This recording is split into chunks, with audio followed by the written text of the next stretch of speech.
Hello friends, वज्र गुणन विधि का मैंने आपको पूरा प्रोसेस बता दिया था एक्सरसाइज 3 का बेसिक में आपको। और आज भी फिर जो मैं सवाल ले रहा हूँ वो शुरू में ही आपको वज्र गुणन विधि का सवाल आया है। तो वज्र गुणन विधि का कुछ बेसिक फिर आज मैं बता देता हूँ। अगर वो वीडियो आप नहीं देखे तो देख लीजिएगा, अच्छा से समझ में आ जाएगा। और कुछ मैं आपको बता देता हूँ, कुछ ट्रिक के अनुसार जो सवाल होता है वज्र गुणन विधि का आखिर बनता कैसे है। तो फॉर्मेट कुछ इस तरह से होता है वज्र गुणन विधि का। x b1 c2 minus b2 c1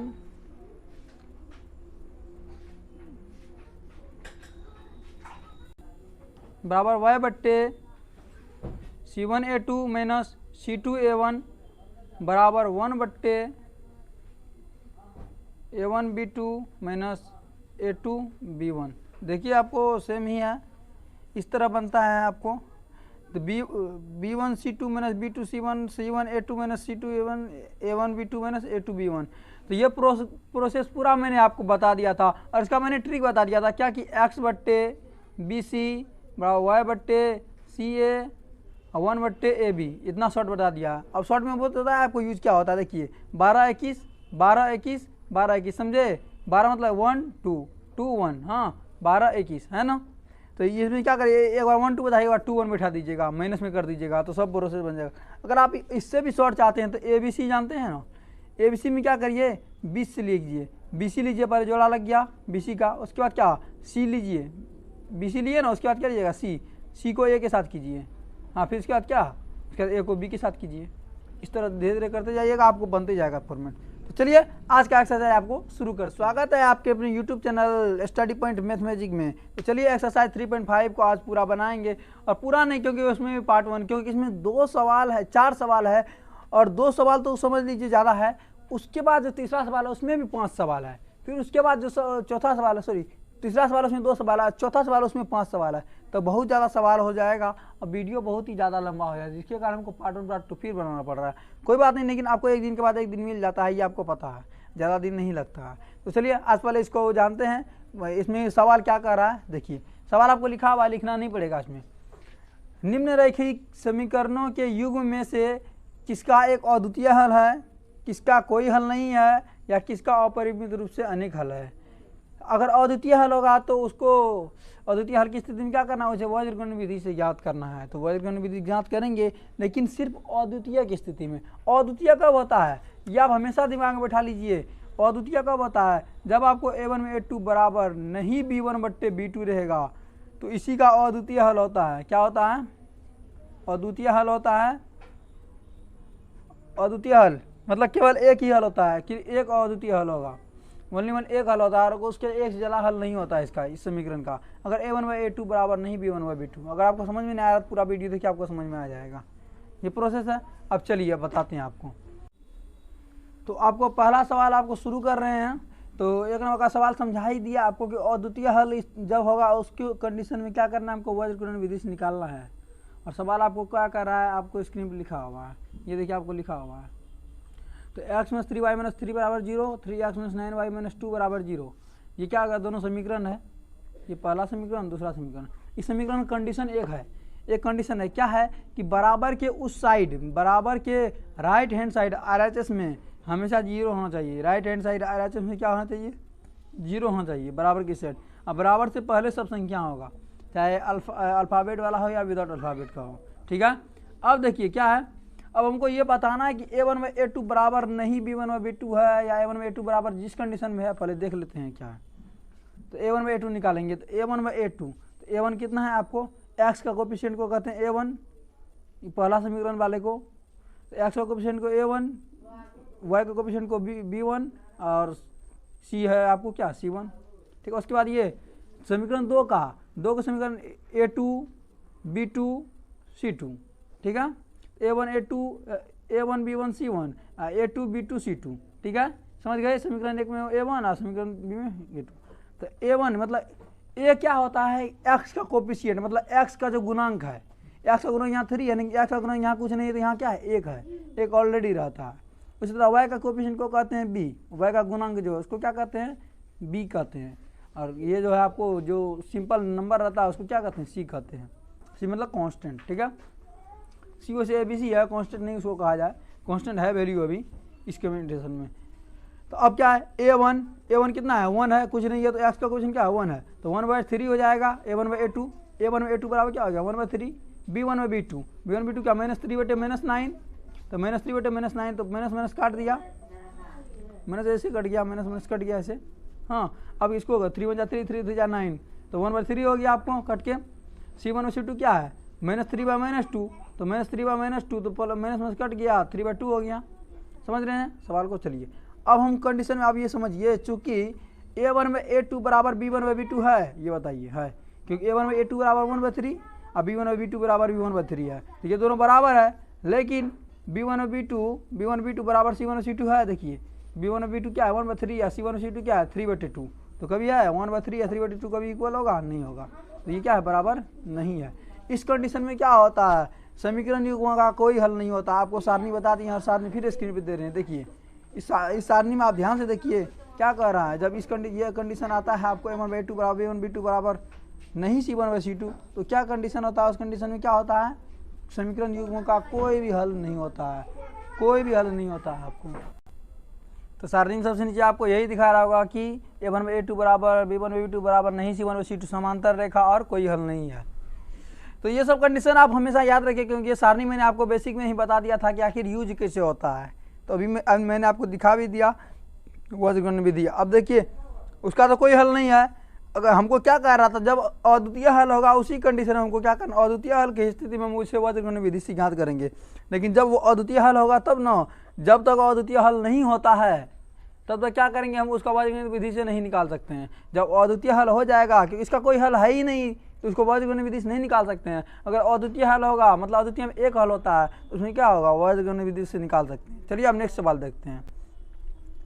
next दूसरा सवाल देखिए, 2x + y = 5, 3x + 2y = 8, समीकरण 1 समीकरण 2 है आपको।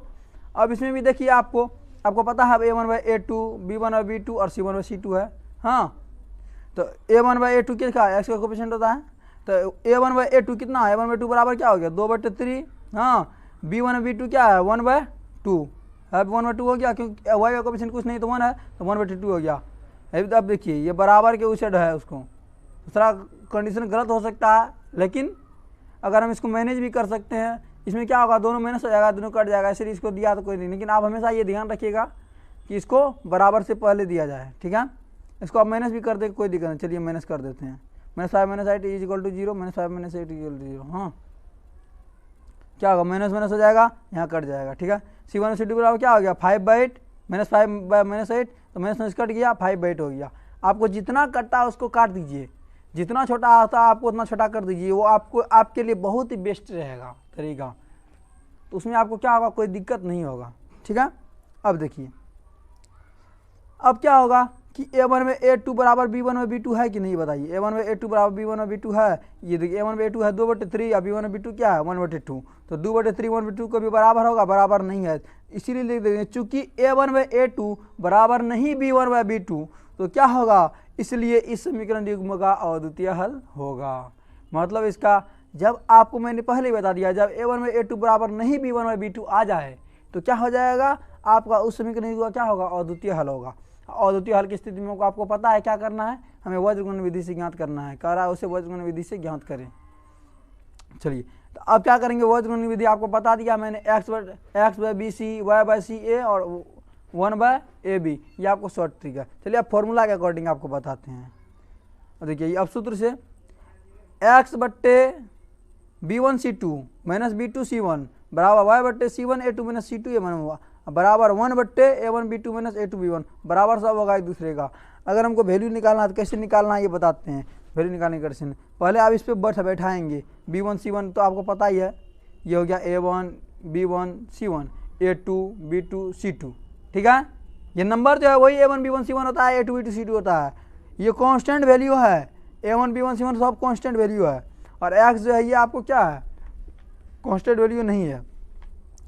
अब देखिए अब सूत्र से x/b1c2 - b2c1, अब क्या करेंगे, मान बैठा देंगे x अब बट्टे b1c2 कह रहा है, तो b1 कौन होगा आपको, a1 b1 ये होगा, इसका क्वेश्चन क्या है 1, तो 1 हो गया। c2 क्या है, c2 - 8 माइनस।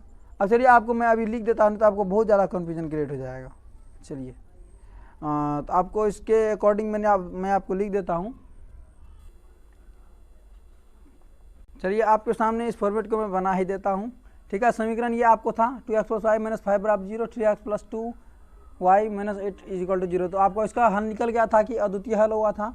कब हुआ था? जब a1 में a2 बराबर नहीं b1 और b2 रहेगा, तो इसी कंडीशन में अद्वितीय और एक हल होता है। ठीक है, चलिए अब क्या करना है, अब हमको क्या करना, सब में a1 b1 c1 a2 b2 c2 लिख देना, क्योंकि मुझे हमको बनाना है तो हमको पूरा लिखना पड़ेगा तब कि ताकि हमको दिक्कत नहीं हो, कहीं कन्फ्यूजन नहीं हो। तो a1 आपको 2, b1 क्या हो गया 1, c1 क्या हो गया -5, a2 क्या हो गया 3, हाँ b2 क्या हो गया 2, c2 क्या हो गया -8। सब लिख दिए हैं। अब इसको क्या करें, इस पर बैठा देंगे। चलिए अब क्या निकालना है, x बट्टे b1 c2। तो b1 क्या है, ये देखिए b1 c2, तो क्या हो गया 1 गुना क्या हो गया -8, उसके बाद क्या है माइनस है, b1 b2 c1। तो b2 क्या है 2 और c1 क्या है -5, ऐसे लिख देना आपको। हाँ, सब तो मन बैठा देना इसी तरह। c1 कहाँ है, देखिए c1 का -5, एक भी अगर गलती कीजिएगा तो आपको नहीं होगा। a2 क्या हो गया 3, माइनस का माइनस है तो माइनस दे देंगे। c2 क्या हो गया -8, तो माइनस 2 जगह माइनस दे दीजिए इसे, क्योंकि ये माइनस तो आपको इसका हो गया, लेकिन c2 क्या भी c2 भी -8 है, -8 गुना क्या होगा c2 गुना है ये a1 क्या है 2 है।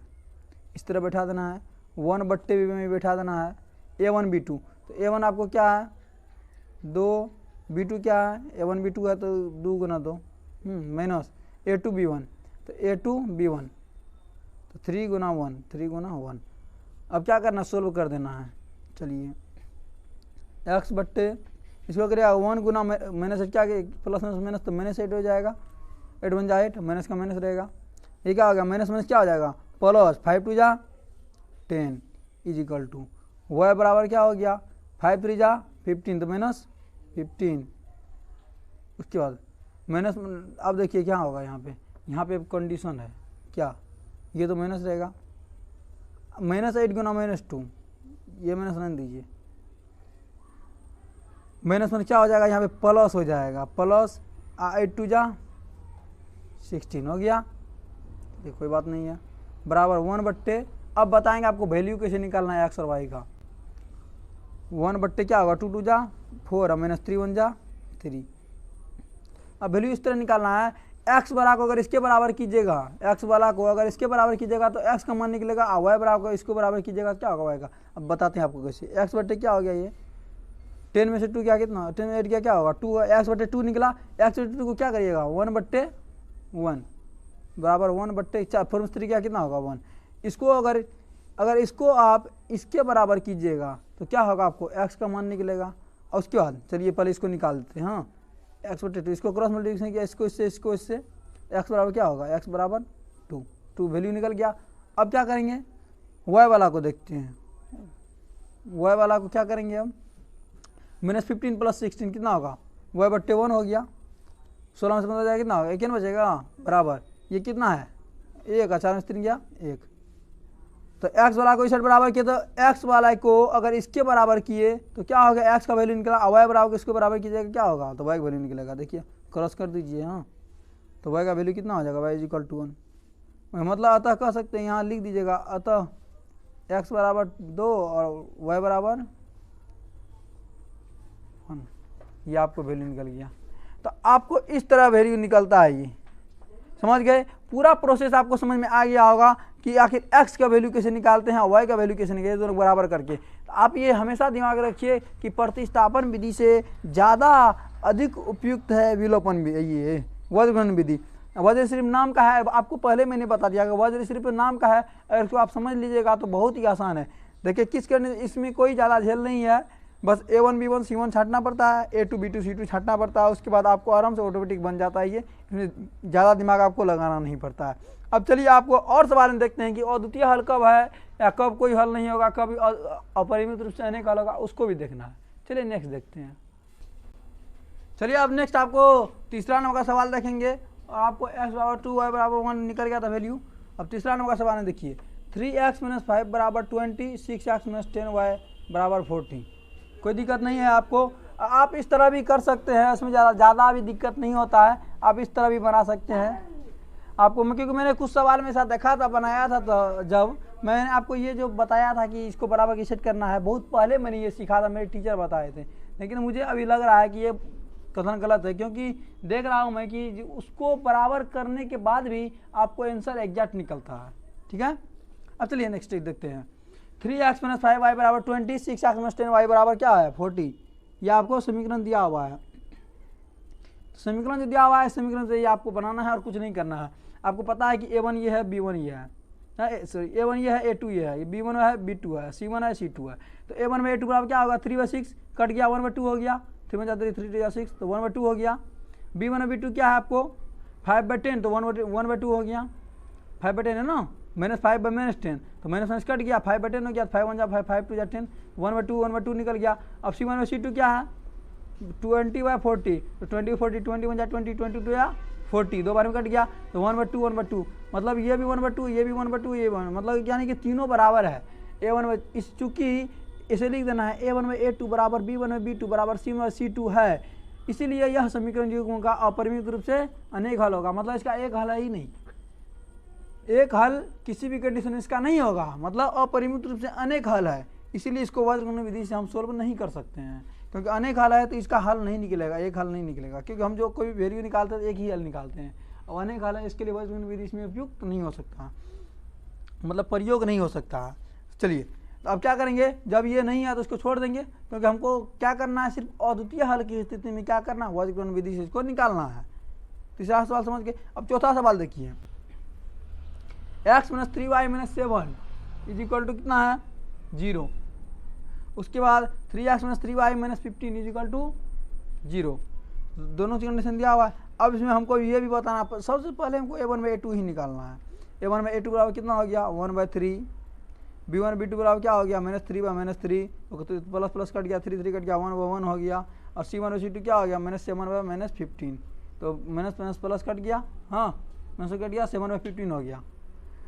अब क्या है a1 में a2 1/3, b1 b2 कितना आ गया 1/1 मतलब 1 है, c1 और c2 क्या आ गया 7/15, तो a1 में a2 बराबर b1 में b2 होगा नहीं होगा, क्योंकि 1/3 है, ये क्या है 1/1 है। तो a1 चूंकि a1 में a2 बराबर नहीं b1/b2, तो यह समीकरण युग्म का क्या होगा एक अद्वितीय हल होगा। मतलब फिर हमें वर्गमूल विधि से इसको निकालना है आपको किसी भी कंडीशन में। समीकरण युग्म का एक अद्वितीय हल होगा तो हमको क्या निकालना है वर्गमूल विधि से। वर्गमूल विधि आप जानवे करते हैं, इसका शॉर्टकट ट्रिक मैंने आपको बता दिया है वीडियो के शुरू में ही, आप जाके देख लीजिएगा। अगर अभी आप उसे देख लिए होंगे, अगर स्किप करके देखें तो आप जाके देख लीजिए, शुरू में ही मैंने कॉपी पर बता दिया है। चलिए इसका फॉर्मूला होता है x by b1 c2 minus b2 c1, y by c1 a2 minus c2 a1, और 1 bye a1 b2 minus a2 b1। वही फॉर्मूला 12 21 12 21 12 21 इसी फॉर्मेट पे आपको बनता है। आपको सिर्फ क्या करें, इसका वैल्यू आराम से रख दिए हैं, x बाय b1 c2 क्या है -3/-15, हाँ b1 c2 मतलब क्या है ये पहले क्रॉस मल्टीप्लिकेशन होता है, b1 c2 मतलब -13 -15 मल्टीप्लाई में माइनस, और b2 c1 तो b2 ये हो गया और c1 ये हो गया, -3 गुना माइनस, ये यहाँ गुना है, आपको नहीं है ये तो गुना है, क्योंकि दोनों ब्रैकेट अगर एक साथ गुना है उसमें गुना लिखना नहीं पड़ता है। तो -3 गुना -7 हो गया बराबर y बट्टे क्या है c1 a2, तो c1 a2 क्या होगा c1 a2, इस तरह ऐसे करना है c1 a2 फिर लास्ट में होगा c2 a1 ना, तो c1 a2 है तो -7 गुना 3, तो -7 गुना 3 माइनस ये सवाल का माइनस होता माइनस हो गया, सवाल का माइनस तो माइनस हो गया। उसके बाद c2 a1, c2 कितना है ये c2 a1, मैंने आपको पहले बता दिया -15 गुना -1 -15 गुना 1 होगा, -15 गुना 1 हो गया बराबर a1 1 बाय a1 b2 हो गया, a1 1 गुना -3 माइनस का माइनस दिए a2 b1 क्या होगा ये a2 b1, तो 3 गुना -3 इस कंडीशन में सोल्व कर देंगे। x बट्टे -3 गुना -15 कितना हो गया 45, माइनस क्या हो गया प्लस हो गया 45 हो गया, माइनस का माइनस लिख दिए, -3 गुना -7 कितना होगा 21 हो गया, तो x बट्टे 45 - 21। उसके बाद क्या y बट्टे 7 गुना 3 कितना होगा 21, तो प्लस माइनस माइनस तो -21, माइनस का माइनस लिख दिए, -15 गुना 1 क्या होगा -15, हाँ, ये भी माइनस प्लस हो जाएगा। अब क्या होगा फिर बताते हैं, 1/3 माइनस 3 गुना 1 क्या होगा -3, अब माइनस का माइनस, अब माइनस ये -3 गुना -3, 3 गुना -3 क्या होगा -9। तो ये आप यहाँ भी प्लस कर सकते हैं, कोई दिक्कत नहीं है। तो यह x/, कितना हो गया 45 में से 21 घटाएंगे x/24, वाई बट्टे क्या है नीचे में -21, अब माइनस क्या हो गया +15, ठीक है। 1/3 + 9 -3 -+9, तो x/24 है, x/24 बराबर y/, 25 में 21 में से 15 जाएगा, कितना होगा -6 होगा। 1/, -3 + 9 तो कितना होगा 6 होगा, 9 में 3 क्या 6। तो ये आपको हो गया। अब क्या करेंगे, इसको अगर इसके बराबर कर देंगे, इसको अगर इसके बराबर कर देंगे तो क्या होगा, x का वैल्यू निकल जाएगा। अब y वाला को इसके बराबर करेंगे क्या होगा, मतलब इसको आप जिसके साथ बराबर कीजिएगा x वाले टर्म के साथ तो x का मान निकलेगा, y वाले टर्म के साथ तो y का मान निकलेगा। अब कैसे होगा देखिए, आप देखिए यहाँ पे है, तो x/24 समझ रहे हैं, x/24 बराबर 1/6 कर दिए, x की जगह इसका मान दे दिए, और y की जगह इसका मान 1/6 है ना, 1/6 तो ये है ही, लेकिन x के टर्म के बराबर तो x का वैल्यू निकलेगा, y के टर्म के बराबर तो y का वैल्यू निकलेगा। अब क्या होगा, क्रॉस मल्टीप्लिकेशन इसके उससे, तो 6x और 24 गुना है कितना होगा 24 होगा। हाँ, और y/, -6 आता है, इसको गुना होगा इसको इससे, तो 6 को 22 गुना होगा कितना होगा 6y हो जाएगा, और -6 गुना 1 कितना होगा -6 हो जाएगा। -6 हो गया। अब 6x/24 और 6x बराबर -6, तो क्या होगा x बराबर क्या होगा 24, ये क्या है आपको मल्टीपल में है, इस हट जाएगा डिवाइड में, 24/6 हो जाएगा, तो 6 4 जा 24, 4 बार में कट गया, तो x का वैल्यू कितना होगा 4 हो गया। और y का वैल्यू कैसे होगा, y -6 है, और ये 6 को इस साइड भेज दिए, तो क्या होगा इस साइड भेजेंगे क्या होगा बट्टे में आ जाएगा, तो -6/6, तो 6 1 जा 6, 6 1 जा 6, तो क्या होगा -1, तो y बराबर -1, तो x बराबर 4 और y बराबर -1, यही एग्जैक्ट आंसर है। आपको क्या करना है, सिर्फ यही देखना है कि a1 कौन है, b1 कौन है, c1 कौन है, और आपको सोल्व करके x वाले टर्म के साथ 1 का जो मान होता है 1/a1b2 - 1/a2, हाँ 1/a2b1, तो इसको क्या करें, इसी कंडीशन में हम आपको क्या करना है, सिर्फ बराबर कर देना है 1 के इक्वल टू, देखिए आपको पहले बता दिया है, हाँ है आपको सिर्फ क्या करें, इसको बराबर इसको कर दीजिएगा, x का वैल्यू निकल जाएगा, इसके बराबर इसको करिए, y का वैल्यू निकल जाएगा। बस आपको a1 b1 c1 बैठाना है, a1 b1 c1 दिया रहता है, आपको इसमें कुछ भी सोल्व नहीं करना रहता, बस इस पर मान बैठा के आराम से इसको सोल्व कर दीजिए, कुछ भी ज़्यादा नहीं है, बस थोड़ा सा, अगर थोड़ा सा मेहनत नहीं कीजिएगा तो नहीं बनेगा। चलिए अब आपको मतलब 2 नंबर का सवाल मैं बता देता हूँ, उसके बाद आपको क्या होगा पार्ट 2 में और सारा सवाल बताऊँगा, क्योंकि बहुत सारा सवाल है आप। चलिए, तो 2 नंबर में सवाल है, मैं आपको देखिए क्या है 2 नंबर का 1 नंबर का सवाल, 2 नंबर का 1 नंबर का सवाल क्या कह रहा है आपको, पढ़िए सवाल को ध्यान से। कहता है ए और बी के किन मानों के लिए निम्नलिखित समीकरणों के युग में अपरिमित रूप से क्या होगा अनेक हल होगा, ठीक है। तो a1 बी के मान के लिए निम्नलिखित समीकरणों के युग्मों को अपरिमित रूप से अनेक हल कब बताइए। सबसे पहले कंडीशन आपको जानिएगा ना कि अपरिमित रूप से अनेक हल कब होता है। अपरिमित रूप से अनेक हल होता है कब, जब आपको तीनों बराबर हो, a1/a2 बराबर b1 b2 बराबर c1/c2 क्या होगा तीनों बराबर हो। चलिए हमारे पास अब समीकरण 2 दे दिया है 2x + 3y = 7, a - b का x, a + b का y, 3a + b - 2, ये क्या आ गया आपको कांस्टेंट c का वैल्यू है। x का कोफिशिएंट a, y का कोफिशिएंट b, और जो खुला सामान की तरह घूम रहा है उसको क्या करेंगे c। तो भैया x का coefficient a, y coefficient b, और खुला सामान की तरह जो घूम रहा है उसको क्या c। तो a1 b1 c1, a2 b2 c2, तो a1/a2 बराबर क्या होगा 2/a - b, क्योंकि x का कोफिशिएंट जो है वो पूरा आ जाएगा आपको का a2 में। तो a1/a2 क्या होगा 2/a - b, b1/b2 क्या हो जाएगा 3/a + b, और ये क्या होगा c1/c2 7/3a + b - 2, ये हो गया। अब हमको क्या दिए गए समीकरण युग्म का अपरिमित रूप से अनेक हल तब होगा जब क्या होगा a1/a2 बराबर b1 b2 बराबर c1/c2 हो। इस कंडीशन में होगा, आपको मैंने पहले बता दिया कि इसकी ये कंडीशन अगर होगा तभी अपरिमित रूप से अनेक हल होगा। चलिए इसी कंडीशन का फायदा उठा के हमको क्या x और y का वैल्यू निकल जाएगा, निकालना है आपको। चलिए तब क्या करेंगे, ये दोनों बराबर होगा तो पहले ये 2 ठो ले लेते हैं। हाँ, तो a1/a2 बराबर b1 b2 से, तब a1/a2 बराबर b1 b2 से, तो a1/a2 क्या है 2/a - b, 2/a - b बराबर b1 b2 क्या है 3/a + b, 3/a + b। अब क्या करें क्रॉस मल्टीप्लिकेशन कर दें, तो 2 को इसके साथ किया क्या होगा 2a + 2b, दोनों के साथ हो गया मल्टीप्लाई, 3 के इसके साथ क्या होगा 3a - 3b, 3a minus 3b हो गया। उसके बाद क्या करें, ए वाले को एक सेट कर लेते हैं, 2a माइनस ये 3a प्लस उस साइड था बराबर के उस साइड 3a था, इस साइड आ गया -3a, 2a माइनस 3a बराबर 3b इस साइड है -3b, उस साइड जाएगा 2b, इस साइड आएगा क्या होगा -2b, तो -3b, तो 2a माइनस 3a क्या होगा -a बराबर -5b, -3b -2b मतलब -5b, पहले माइनस वाला के साथ जोड़ देना है। तो a बराबर क्या हो गया, a बराबर आपको क्या निकल गया, तो a बराबर 5b, क्योंकि माइनस माइनस कट गया, a बराबर 5b, तो ये आपको समीकरण 3 निकला। याद रखिएगा समीकरण 3 क्या है, a बराबर 5b। अब आपको इसी कंडीशन में आपको वैल्यू निकल जाएगा। चलिए अब आपको ऊपर वाले से बताते हैं कि आखिर मेरे वैल्यू निकला कैसे।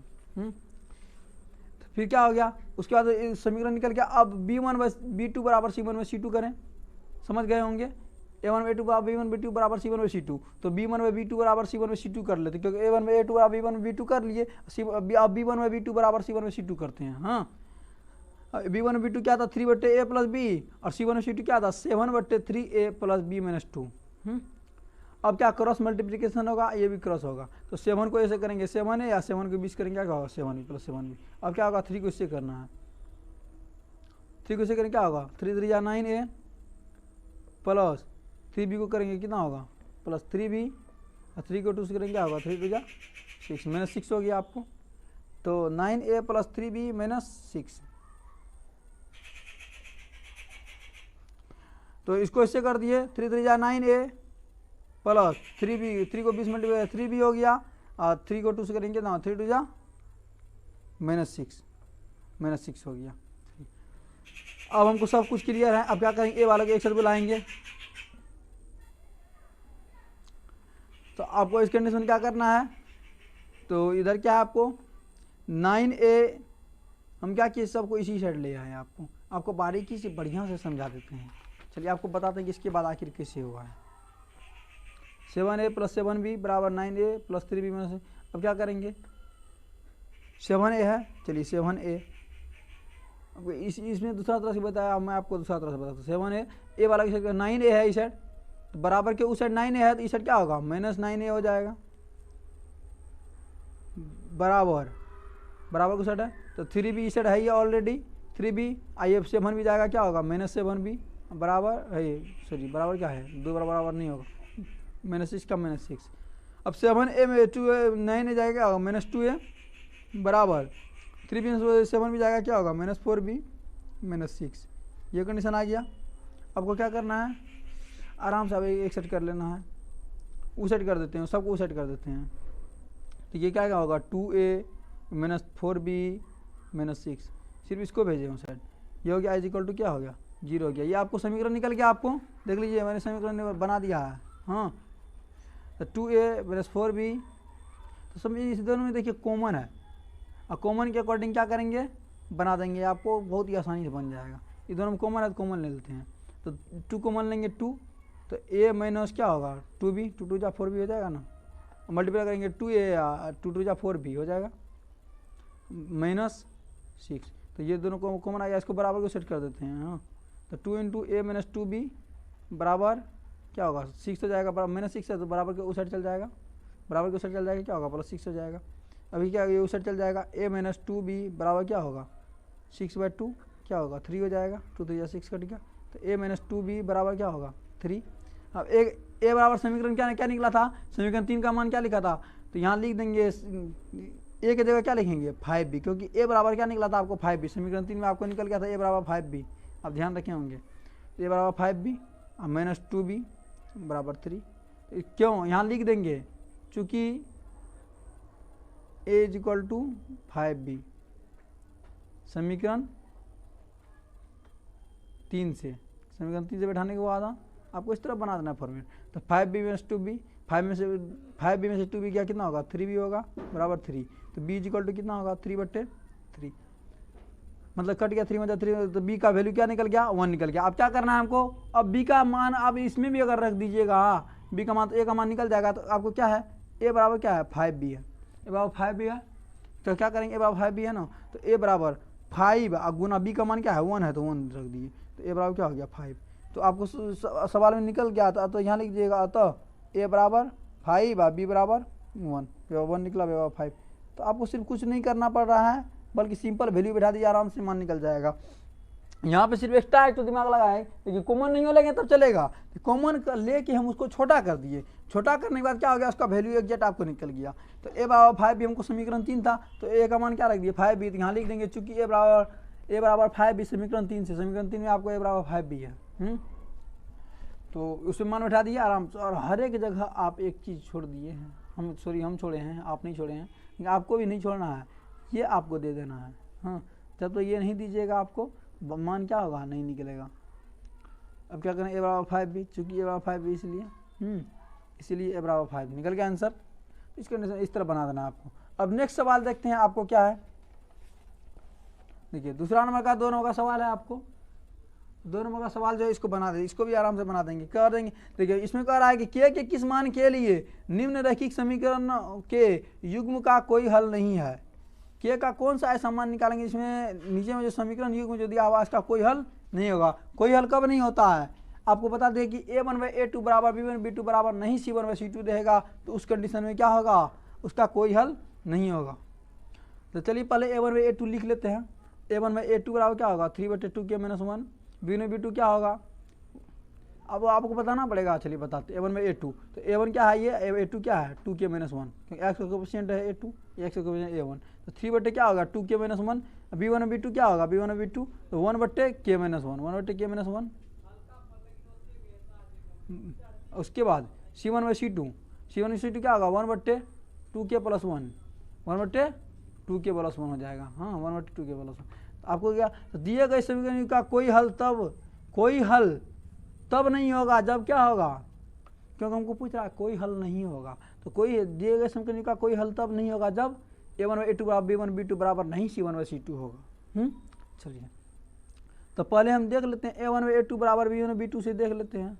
हाँ, तो के का किस मान निकालना है ना, तो a1/a2 बराबर b1/b2 अगर कर लेंगे, पहले कर लेते हैं। नहीं वाला का तो कोई बात ही नहीं है, जब बराबर नहीं है तो उसको बराबर नहीं करना है, उस कंडीशन में बनेगा ही नहीं। तो पहले बराबर वाला देख लेते हैं, a1/a2 बराबर b1/b2। तो a1/a2 अगर करिएगा आपको, तो इस कंडीशन आपको इस तरह आ जाता है, बन जाता है, आपको इस तरह बन जाता है। तो इस कंडीशन में क्या करना है आपको क्या हो गया 3/2k - 1, तो बराबर 1/k - 1। अब क्या क्रॉस मल्टीप्लिकेशन कर दीजिएगा इसको, क्योंकि a1/a2 क्या है आपको 3/2k - 1, और b1/b2 क्या है आपको 1/k - 1। तो इसको गुना करिए, इसको इससे गुना करिएगा, तो 3 को के, चलिए पहले इसको इससे करते हैं। तो 2k - 1 को 1 से करेंगे, क्या होगा 2k - 1 बराबर, इसको क्या करना है दोनों से करना है, तो 3k - 3 हो गया। तो 2k - 1 बराबर 3k - 3, तो 2k - 3k, 2k है, इसको साइड लाएंगे क्या होगा -3k हो जाएगा, +3k साइड बराबर की साइड क्या होगा -3k बराबर -3, इस साइड है, अब -1 को साइड भेजेंगे +1 हो जाएगा। तो नंबर को एक साथ कर लीजिए, और ये आपको चर वाले इस पद को एक साथ कर लीजिए। चर वाला पद मतलब हुआ अल्फ़ाबेट के साथ जो होता है। तो 2k - 3k कितना होगा, 3k में से 2k जाएगा 1k, क्योंकि माइनस प्लस क्या होगा माइनस, तो -k हो जाएगा, -k बराबर क्या होगा -3 + 2 क्या होगा -2, तो माइनस कट गया, आपको काट दिए हैं इसीलिए प्लस की तरह लगा, ऐसे काट दिए हैं ऐसे। हाँ, तो k बराबर क्या हो गया 2 निकल गया, k बराबर 2 बस। तो ये लिख देंगे ना, अतः k बराबर 2 के लिए निम्न रैखिक समीकरण के युग्म का कोई हल नहीं होगा। जो आपको स्क्रीन पे लिखा गया है, हमको लिखने का जरूरत नहीं है, ये आपको डिजिटल इंडिया है तो डिजिटल की तरह रहिए। तो आपको पूरा वैल्यू निकल गया, और आपको कुछ भी बताने का हमको जरूरत नहीं है। आप शुरू से अंत तक यही देखें हैं कि सिर्फ a1/a2 b1/b2 c1/c2 आपको यूज होता है। मात्र इसको यूज कर लीजिए, आप इसको यूज करिएगा, आपको सब आंसर निकल जाएगा। आपको जो एक्सरसाइज 3 है बहुत बड़ा सवाल है, मतलब बहुत बड़ा चैप्टर एक्सरसाइज 3।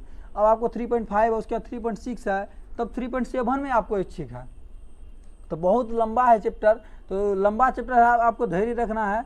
अगर आप चाहते हैं कि हम क्रैश कोर्स करें, तो क्रैश कोर्स देखिए, क्रैश कोर्स के लिए कुछ नहीं, हम मॉडल सेट आपको रिवाइजिंग करा देंगे। उसके बाद आप आराम से देख लीजिएगा, मेरा वीडियो सब देख लीजिएगा, लेक्चर जहाँ तक डाउनलोड होगा वहाँ तक का तो आपको आंसर एग्जैक्ट निकल जाएगा, जहाँ तक आप देखें। और आपको बार बार बोल रहे हैं, अगर आपको कोई दिक्कत है तो हमारे व्हाट्सएप ग्रुप में जल्दी जाके पूछिए।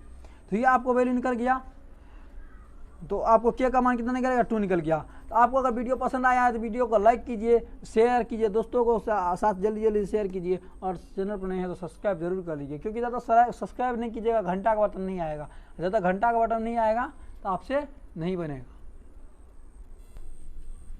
तो शॉर्ट ट्रिक भी मैंने अपलोड करना शुरू कर दिया है, तो आप लोग बने रहिए और शॉर्ट ट्रिक भी आपको मिलता रहेगा। और आपको पार्ट 2 में आपको इसका एक्सरसाइज 3.5 का 3 और 4 का सवाल बताएंगे। आपको एग्जैक्ट आंसर सब कुछ का निकाल दिए हैं और आपको इसमें कोई भी दिक्कत नहीं होना चाहिए। तो आप लोग बस हमारे चैनल से जुड़े रहिए, और आपको जो भी दिक्कत है आप हमसे शेयर कर सकते हैं, क्योंकि आप लोग प्रॉब्लम जब तक शेयर नहीं कीजिएगा तो मुझे प्रॉब्लम समझ में नहीं आएगा। आप ये डायरेक्ट बात ये समझ लीजिए, प्रॉब्लम जब तक शेयर नहीं कीजिएगा तब तक कुछ भी नहीं होगा। तो आपको प्रॉब्लम शेयर करना पड़ेगा, उसके बाद मैं आपको कुछ करूँगा, क्योंकि जब तक आप बताइएगा नहीं डॉक्टर को जो क्या दिक्कत है तो वो इलाज कैसे कर सकता है। हाँ तो ठीक है, मिलते हैं नेक्स्ट वीडियो में। Best of luck. हो सकता है तो आपको लाइव क्लास बहुत जल्दी देने वाला हूँ। धन्यवाद।